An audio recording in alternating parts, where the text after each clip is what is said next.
What is going on, everyone, and welcome back to TTP Sports. My God. Bryson Stott with a 3-run go-ahead home run in the bottom of the 8th inning to give the Phillies a huge win in this first game of the 3-game set between them and the Atlanta Braves after the beginning of the game for the first 7 innings. My God, what the hell did I witness defensively? Honestly, you can say for both teams, because Rhys Hoskins, I knew you were bad defensively, but my God, dude. My God, if the Phillies lost this game, I would have sole-handedly blamed this on Rhys Hoskins. My goodness. What was it, the third inning, I believe? Dude, that is completely unacceptable what you did when you have bases loaded, 2 outs, an easy chopper to Johan Camargo. I have no idea what Rhys Hoskins is even doing on first base. From the way he's even putting his feet there, for some reason, he's standing on the first base line and for some blocking the runner or something like that. And then he has to lunge himself to even try to catch the ball from Camargo. Goes into the backfield and it scores 2 runs. And then eventually a wild pitch happens and a 3rd run scores. All those runs were unearned. Rhys, seriously, no runs score there if you make the catch. That's simple as that. It's basically, it's simple facts. You make that play, that simple play.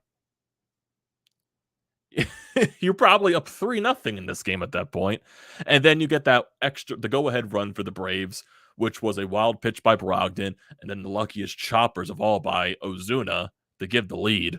So then, and there was a couple of lackadaisical plays too. I believe that, before the bases loaded situation, the error by Rhys Hoskins, even though they charged the error to Camargo, just should have been charged to Rhys Hoskins, because honestly, if Rhys was playing normally at first base, which I don't understand why he wasn't, Rhys played normally there, probably would have made the final out and nothing would have happened. But Ozuna had a 1-out hit, I believe, during that inning. And kind of a line drive that was like right in the area of Schwarber. Could have made a better play on it, in my honest opinion. So there were just kind of, and Rhys Hoskins also in foul territory to try to catch a foul ball from Ronald Acuna Jr. Even though that inning didn't result in any runs, Jose Alvarado managed to get out of that situation. It was 2nd and 3rd with 1 out.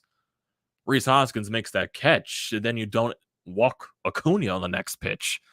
Like, seriously, certain things lead to certain things when you make these defensive mistakes. When you're playing a good team like the Atlanta Braves, they're going to take advantage of those situations. And these aren't the mistakes that we were making when Rob Thompson took over. Yes, I understand. Rob Thompson, hot streak, everything like that, blah, blah, blah, blah, blah. But when the Phillies were winning games, they weren't making mistakes like this. They're letting it get into their head too much, these losses. Even though you got to thank Bryson Stott for having 5 RBIs in this game for how amazing it was. Even though the first 2 RBIs in the game were, you could say it was a fluke. It took an odd bounce past Matt Olson. Took a weird bounce on the dirt. Got 2 runs there. We'll take that any day of the week. They don't ask how you do it. They ask how many. That's basically how they sum it up. But yeah, that's basically it. But still, Bryson Stott with 5 RBIs in this game. The bottom of the lineup basically doing the majority of the damage. Alec Boehm had a 3-hit game as well. Things that are concerning, though, the top of the lineup, you could tell Schwarber and Rhys at the plate are really struggling. Schwarber and Rhys with hitless games once again.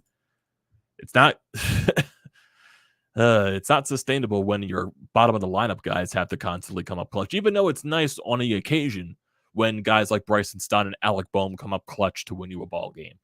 It is. It's very nice. But we need, like I said, this offense lately has been ride or died by Schwarber and Rhys Hoskins. Now those two have gone cold.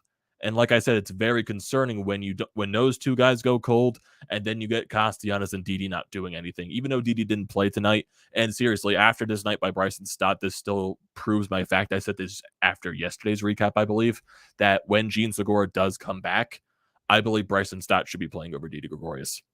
Bottom line, because Didi's batting average just continues to drop and drop and drop and drop and drop every day he's at the plate. He'll have that big hit occasionally, and sometimes he'll make the bonehead play in the defense, even though his defense overall has been a lot better this year than last year. But it's just something with Didi, like especially when he's not having the power and he's not driving the ball. What is Didi? That's my question mark there. And that's why I think Bryson Stott should be playing, because Bryson Stott defense has really improved over the course of the season. He's making a lot of great defensive plays, and he comes up with these clutch hits, a lot of them. He can come up with clutch from time to time. He has that gene in him. And that's why I'm a believer in Bryson Stott. That's why I love him. He's going to be good for a while for this team. But still. And I believe for the Gene Segura State, they said that he's going to be on his rehab assignment tomorrow. So that's the thing.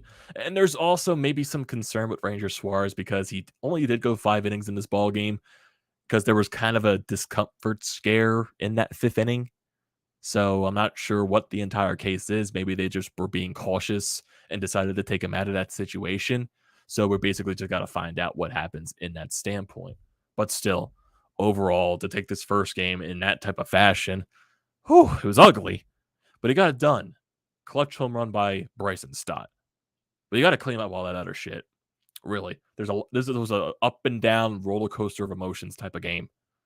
And to win a game against, Minter out there, who barely gives up any home runs, especially against lefties. This is the first home run against the left-hander he has given up since 2019. So no one was expecting that at all. Good for Bryson Stott. Good for Bryson Stott to do that in that moment. Seriously. That was huge. That was huge. You take the first game of the series, and now you got Nola on the bump tomorrow to try to take the series tomorrow.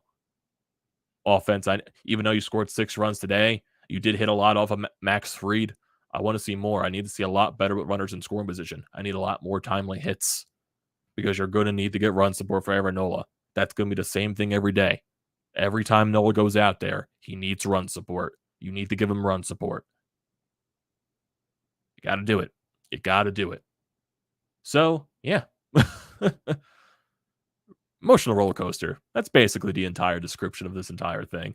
So, looking at the pitching stat basically for this game, your bullpen did keep you in it, though. Bullpen has still showcased that it's doing good over this stretch of games, or the stretch of weeks, actually, that they've been really good. And one of the better bullpens in baseball over this stretch. After Ranger Suarez, who goes 5 innings in this game, 4 hits allowed, 3 runs. None of those are earned because of the error by Rhys Hoskins. 1 walk, 4 strikeouts, 78 pitches. Honestly, I don't blame any of that stuff on Ranger. Everything, but basically, you got the easy ground ball to end that inning. Should have been an inning. No runs allowed there. And overall, I thought Ranger had a pretty good game. Overall, concerned about what happened in that 5th inning with the discomfort situation, so we're going to find that out hopefully soon. But still, overall, I thought Ranger was good. Connor Brogdon, he did allow a run, the go-ahead run to the Braves, which was on a wild pitch, and then you get the weak chopper up the third base line to Ozuna. So that raises his ERA. He was a sub-2 ERA, I believe, but now that goes over 2. But still, 1 inning pitch, 2 hits allowed, 1 earned run, 1 strikeout on 19 pitches. Jose Alvarado had to work a little bit. No runs allowed, though. 1 hit, 1 walk, 2 strikeouts on 27 pitches. Andrew Bellotti does a nice job in the 8th, allows 1 hit, strikes out 1 on 15 pitches. And then Sir Anthony Dominguez shuts the door down in the 9th on 10 pitches only, lowers that ERA to 1.75. Sir Anthony Dominguez is still nasty. Very, very, very nasty. So going through this game entirely, basically, we got to start with that 2nd inning. Got to start with that 2nd inning because that's where all the craziness happened. You get the first 2 outs. That's the one thing I will criticize Ranger for. Some games you'll see with 2 outs, he does struggle to get that last guy out. So you go to this top of the 2nd, even though I'm not blaming Ranger entirely because still it's all on Rhys Hoskins, that error. Ozuna with a single that I thought Kyle Schwarber probably could have made a better play on. Arcia walks, Contreras singles. Contreras scored. Actually, you got Contreras. Like, this is basically, he chops one to Camargo, which should have been the ending out. Rhys Hoskins, terrible play at first. 2-run score. Then get the wild pitch, scores another run, and then the inning ends on a Acuna ground out. Phillies do respond, though, the very next inning. Castellanos with a 1-out single. Alec Bohm with a double. Makes it 2nd and 3rd. Munoz strikes out, so you get 2 outs for Bryson Stott. Chops one up the first baseline. Takes a wicked bounce past Maz Olson. I have no idea how this ball ricocheted and went a completely different direction. Scores 2 runs. We'll take that any day of the week. They don't ask how you do it. They ask how many. So it becomes a 3-2 game at that point. Go to the bottom of the third. Phillies tie the ball game up. Matt Vierling with a leadoff single. He steals second base during the Rhys Hoskins at bat. And then JT manages to get a clutch single, scores Vierling, and it makes it a 3-3 game. JT did steal second base during Nick Castellanos at bat, but nothing happened there. But still, ball game is tied at 3. Go through the rest of the innings. Ranger Suarez doing easy work, a 1-2-3 fourth inning and a 1-2-3 fifth inning. Like I said, he had that scare. Well, not a 1-2-3 fifth. He had a double play into that factor, but still, same difference. Bottom of the fourth inning, Phillies had a couple of base runners, 2 outs. Vierling wasn't able to get the job done in that situation. Go to the top of the sixth. This is when Brogdon's on the mound. Olsen strikes out. Riley barely missed going deep, and I mean barely. Hit the top of the wall, top of the fence, came back in. Thankfully, it hit that front fence and came back in. If it hit that back fence, that would have been a home run. But still, even Riley was walking out of the box thinking it was gone. Oof, oof, oof, oof. Then d'Arnaud flies out, so they get 2 outs in this situation. Brogdon, during the Ozuna at bat, throws a wild pitch, moves Riley over the third base. And then Ozuna gets that chopper up the third base line. Literally nothing Johan Camargo can do in that situation. Run scores there. Comes a 4-3 ball game. Phillies in the bottom of the sixth. They got a runner on. Same thing with Nick Castellanos, 2 runners on, actually, with 1 out. Bryson Stott strikes out. And this is one of the weird things. So this is one of the Bryson Stotts at bats where he had the chance to put runners in scoring position and wasn't able to come up clutch. Worked a 3-0 count to start off. And this is like one of those same points that I bring up. I have no idea how pitchers, when you start a batter 3-0 in the count, how do you proceed to throw 50 straight strikes? I just don't understand that. And this is exactly what happened in Bryson Stott's at bat. 3 straight balls, strike looking, foul ball, strike looking. How do you proceed to throw 4 straight strikes after 3 straight balls? I don't understand that. Stott strikes out, and then Johan Camargo grounds out. That was Fried's final inning of the day. Thankfully for Bryson Stott, same situation happened in the 8th, and he came up clutch. And let's go to that 8th inning. Bilotti does good in the 8th. In the 7th inning, too, that Rhys Hoskins dropped the foul ball. Like, dude, come on. You got to make that catch. Like, seriously, just a terrible day for Rhys overall. Terrible day. I want him to have a big day tomorrow entirely. I want him to respond. I really want him to. I criticize Rhys a lot, but I know he has stuff in that bat. And I know he's angry with himself. But God, my goodness, that was just bad. So we go to the bottom of the 8th. Minter out there on the mound for the Braves. Wasn't looking good at first. Even though the Phillies were putting a couple of good swings in the first 2 bats, JT deep fly ball to the warning track. Caught out by Ronald Acuna. Nick Castellanos, he flies out to Ronald Acuna as well. Minter was throwing pitches down the middle. There were a lot of hittable pitches. Alec Boehm does that with 2 outs. Lines a single in the left. So that's a 3-hit game for Alec Boehm. And then Munoz chops one, and this is a hit and run type of play. He chops one to second base as Alec Boehm tries to steal second.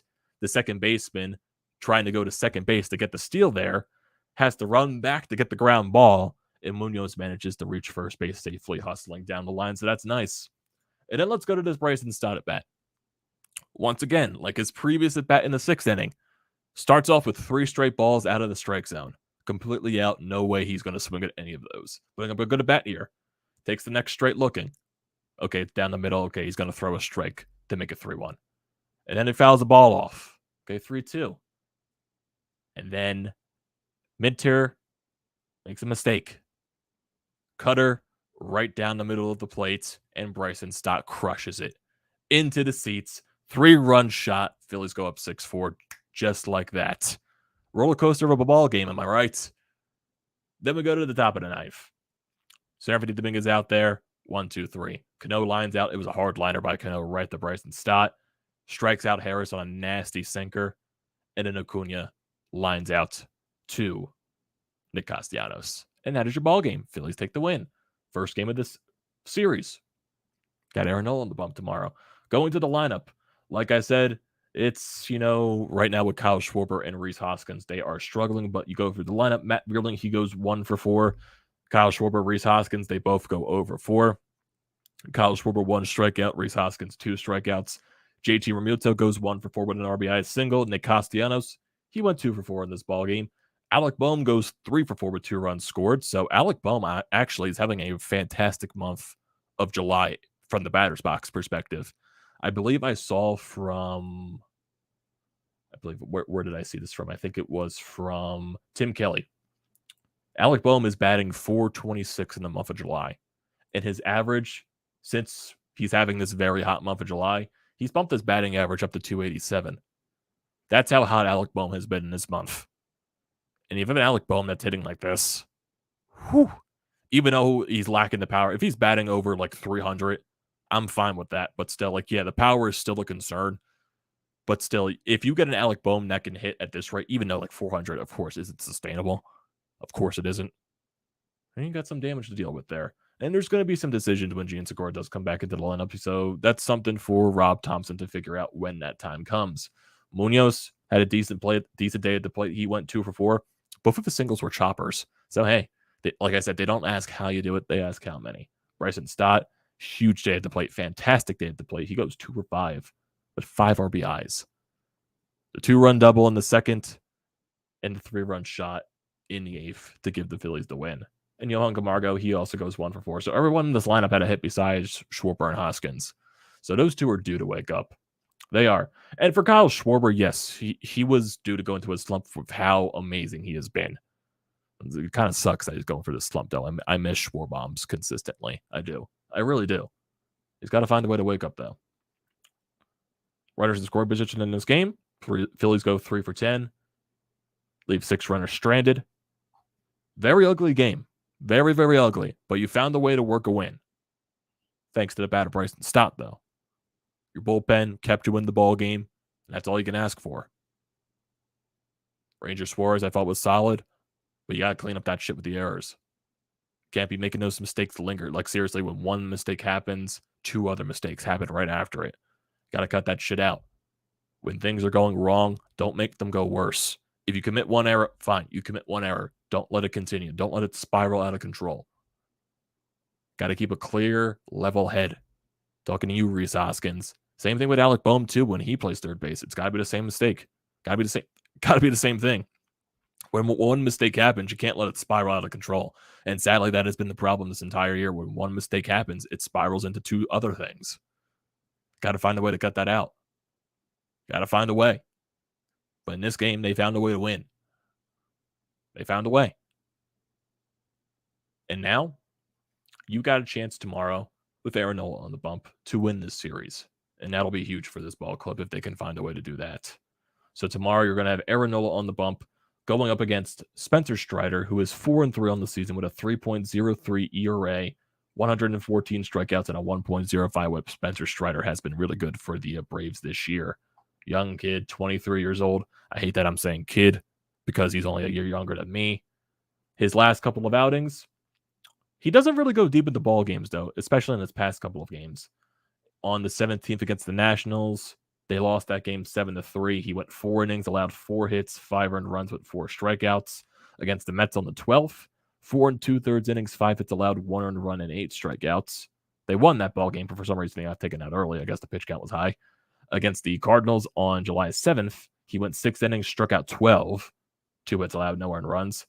Against the Reds on the 2nd of July, 6 innings, 11 strikeouts.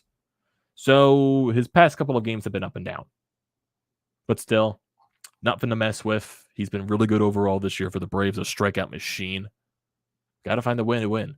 Aaron Nola's going to have to duel, and your bats are going to have to find a way. You need to win tomorrow. You need to win tomorrow with Aaron Nola on the bump. Because then Wednesday afternoon at 12:30, which is a very odd time for a Wednesday, going to have Kyle Gibson going up against Charlie Morton. I would like to win tomorrow with Aaron Nola on the bump. I would like the offense to do something for Aaron Nola. It needs to happen. It needs to happen. Just needs to. Just really, really needs to. I don't think the Cardinals are playing. I think the Cardinals are actually off today if we're looking at like the wild card standings. I think the Phillies coming into this game, they were a game behind the Cardinals, and now they're a half game behind with this win, if I'm correct. Yeah. Phillies are 4 games above 500. They are 50-46, half game behind the Cardinals. They hold that 3rd wild card spot. The Padres, they're kind of slipping a little bit in their second wild card spot. They're 2.5 games up there in the second spot. And the Braves, they're 6.5 games up. So basically, the Braves, basically for that first wild card spot, it's going to be a battle between the Braves and the Mets, most likely, because if you look at the NL East, the Braves are really catching up to the Mets. They're really catching up. With this win, they would have been a game behind them, but now they're 2 games behind the Mets. Mets are still in first place. They're 59 and 37. Braves are 58 and 40. So yeah, it's going to be a definitely battle going down towards the end of the season. But like I said, you got to take this one game at a time, one single game at a time, one series at a time. And I would like you to win tomorrow with Aaron Nola on the mound. I want you to win tomorrow's series. Well, the series tomorrow with Aaron Nola on the bump. It's got to be done. It's got to be done. So, look at some chat right here. Channel name says, thank you, Stott. Yeah, I definitely appreciate Stott there. Scott says, was thinking Minter can't possibly give Stott anything in the middle of the plate. He did, and he wasn't anywhere close to where his catcher had his glove. Oops. Rhys dropping balls like he was in middle school. Yeah, Rhys had a terrible day. Stott's tots. Team is so consistent. Kyle Schwarber is 4 for his last 59. Yeah, Kyle Schwarber has been very struggling as of late. Like, even though I said with the way he was hitting home runs at the rate he was, it was eventually going to come back down to earth. But I do miss it. I do miss it. I do believe he's eventually going to find a stride again. He was due to go for a slump, but still, it's not an excuse either way. Like, you need to find one of your best guys to step up too. Hoskins, terrible game, offense and defense. I don't even know what to say anymore. Too erratic, exactly. Scott Lewis, Sir Anthony Dominguez, awesome 9th inning, attacked the hitters with 2 strikes. It was all over. No drama, exactly. Sir Anthony Dominguez, fantastic 9th inning. Quick and easy. That's all you need. All you need from Sir Anthony. Feel like we wasted a Wheeler start. Oh, yeah, definitely. We wasted Wheeler start against the Cubs overall, wholeheartedly. The offense was just terrible, the rest of the Cubs. Offense was terrible. I like that they woke up today, even though Bryson Stott was mainly your offense today with the 5 RBIs. And also Alec Boehm had 3 hits too. Everyone did chip in with hits. RBIs, though. The only other RBI was by JT. So I need other guys to have some timely hits. But still, it's nice to see you score those runs today against the Braves. But you need to keep doing it. You need to find a way tomorrow. Got to win it for Aaron Nola. Got to win it for Aaron Nola tomorrow. So that is where I am going to leave it, everyone. Thank you for joining the live stream. As always, do not forget to leave a comment in the comment section down below. I'd like to see those. Do not forget to drop a like on the video. Do not forget to check out everything in the description below. Painted Lines, BrodesMedia. Definitely recommend all that stuff. I also recommend hitting the subscribe button. I also recommend using the code TTPSPORTS, $20 off your first purchase at SeatGeek. Great deal. Don't pass it up. Use it for anything you can think of, sporting events, concerts, anything. Great deal. Don't pass it up. Thank you, everyone, for joining, and I will see you next time.